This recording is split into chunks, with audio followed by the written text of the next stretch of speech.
Hi, I'm Max, and welcome back to another episode of Learning to Grow. Today, I'm going to be going around the hoop house and showing you some of the things that I'm doing to maintain the climate in here over the winter.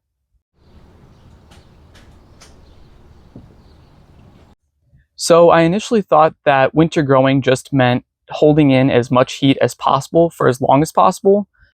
But after doing some searching online, I found that it's actually more about venting off excess heat and trying to conserve heat when it's not readily available. So it's mostly about venting heat during the day and trying to conserve it at night when the sun's not out. But overall, the most important thing is ventilation, because if there isn't any air movement inside, it stresses the plants out because there's a huge excess of humidity, which can cause mildew. I mean, just think about leaving the door closed on your wash machine and just letting the moisture sit in there. It kind of smells bad after a while, and the similar thing will happen to your plants. So for ventilation, I have a combination of a solar powered fan and an automatically opening and closing vent.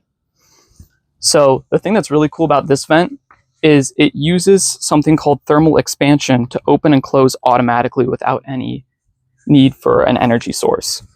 So in this piston, there's paraffin wax, and when it gets warm, the wax expands, pushing this piston out and then opening this door. And then when it gets cold, it contracts and closes the door again. So the only thing that I actually bought was this piston right here, which was like 25 bucks on Amazon. And then the rest of it I just got from leftover plastic sheeting. So I use these fender washers to secure it onto the tarp. And it seems to be working pretty well so far. But you can't just have one opening and expect there to be a decent amount of airflow. So on the other side, I have this solar powered fan. And what's super nice about the fact that it's solar powered is it's only on when it's needed, and I don't have to do any sort of calibration. So the more intensely the sun is shining in here, the hotter it's going to be, and the more that fan blows. I was initially concerned that there wouldn't be enough sunlight hitting the solar panel, especially because it's so small. I mean, it's probably less than a square foot. But I wanted to leave it inside the hoop house so it wouldn't be exposed to the elements and it might last a little bit longer. But even with this diffuse sunlight coming in through the tarp, it's blowing pretty well. I'm sure there's some interference in the microphone just from this fan running.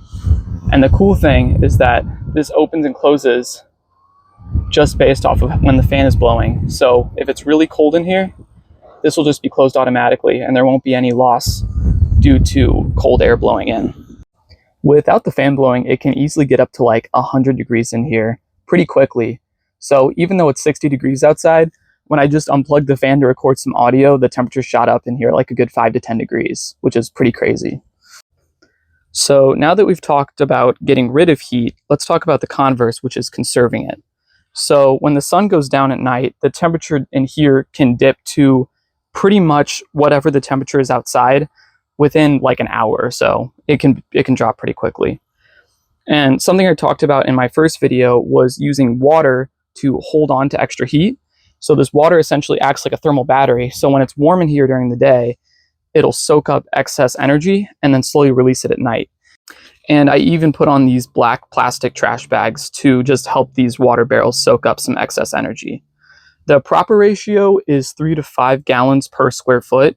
And as a 200 square foot hoop house, this is nearly not enough water. It's only 155 gallons. But I did add in some different salts to help raise the amount of heat that it can soak up. We'll see if it's enough. I'm kind of just gambling here, but I really didn't want to sacrifice too much growing space. Behind the water barrels, you can see this reflective bubble wrap insulation. And this is just for the purpose of preventing heat loss, just like it would be inside like a cooler or a thermos or anything like that. So if you go outside,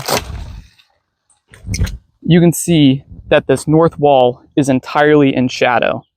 So over the course of the whole winter, this backside is just essentially acting like a giant heat sink where heat is being lost to the north side of the wall without any additional solar energy being added to it. So you really want to mitigate the amount of heat lost on the north side. And the main way to do that is to add in some insulation. So the purpose of it being reflective is to bounce off infrared radiation that's coming off of the soil itself back onto the soil, or else it would just move right out of the tarp and be lost into the outside environment. And then the final thing I wanted to talk about is a windbreak. So a windbreak can take many forms. It can be a stacking up of material on the back end. It could even be digging the hoop house into the ground a little bit and having like an earthen wall in the back. Here I just have a small line of straw bales. This is the only thing I really had on hand right now. If it does start to get too cold, once the cold weather starts setting in, I can always buy more and just stack them up. But they just provide a nice windbreak to prevent the wind from blowing along the bottom of the north side, because the bottom is really where you want to focus on the insulation, because that's where the plant height will be. But yeah, hopefully even just these 4 straw bales can make some sort of a difference, even if it's just preventing extra air from escaping out of the bottom where the tarp meets the dirt. The final factor is monitoring temperature, so you know exactly what's going on in the hoop house even when you're not here. So for that, I have this little temperature probe. It's actually encased in an opaque plastic pot. So I have modified it a little bit. I have it dangling from the top of the enclosure just so that it's hanging in open air. And then I have vents cut out into the bottom of it, and then there's already holes in the top so it can have airflow running through it at all times. But the opaque plastic is mainly just for purposes of keeping the sun off of it, because if there were to be direct sun on the thermometer, it would drastically increase the temperature way more than the actual air temperature is in here. It honestly is surprising how little heat you actually need to keep winter crops growing throughout the entire winter. So the crops that I have here, which is spinach, cilantro, carrots, mixed greens, bok choy, lettuce, kale, they can grow even down to freezing temperatures. And by grow, I don't mean the way they would grow in the summer. It's honestly mostly just staying alive, because they have so little daylight hours compared to what they would have in the summer that they're growing very, very slowly. But you can still have a fresh crop of leafy greens in like January, which is still pretty cool. So as long as you can keep it from getting too hot in here during the day and making sure that it doesn't get too insanely cold in the winter, you can have a pretty steady supply of leafy greens and other cold tolerant crops. Well, that's all I have for you guys this week. Until next time, have a good one.